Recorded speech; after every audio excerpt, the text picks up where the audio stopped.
અમદાવાદના નાગરિકોને હું વિનંતી કરું છું કે રોડ ઉપર કચરો નહીં નાખવો જોઈએ, કોઈ પણ ડસ્ટબિનમાં કચરો જવા દેવો જોઈએ। પણ આપણા ઘણા બધા અમદાવાદના નાગરિકો એવા છે કે જેઓ મસાલો ખાધો હોય તો નાખી દે। 24 કલાક સફાઈ કામદાર હાજર નથી હોતો। સવારે સફાઈ થતી હોય છે અને બપોર પછી એક વખત સફાઈ થતી હોય છે। પછી જે બપોર પછીની સફાઈ જે કરી હોય એ રાત્રે સફાઈ થઈ રહ્યા હોય, રાત્રે પણ લોકો કચરો રસ્તા ઉપર નાખતા હોય છે। કચરાના કારણે પાણી ભરાય છે એ તો બધાને ખબર છે, કચરાના કારણે પાણી ભરાય છે, પણ એ કચરો સાફ કરવાની જવાબદારી કોની છે?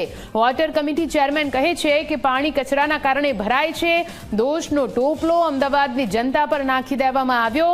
જો આ જ રીતે જનતા પર દોષનો ટોપલો ઢોળવામાં આવે છે તો માત્ર અમદાવાદ નહીં પરંતુ અમદાવાદ જેવા જે તમામ ગુજરાતના મોટા શહેરો છે, રાજ્યના મોટા શહેરો છે, તેમાં આ જ પ્રકારની પરિસ્થિતિ સર્જાય।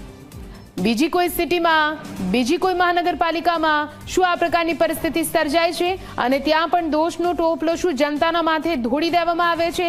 એટલે હવે અમદાવાદ વાસીઓ, તમે ભગવાન ભરોસે છો, તમે કચરો નાખો છો એટલા માટે જ આ પરિસ્થિતિમાં મુકાવ છો।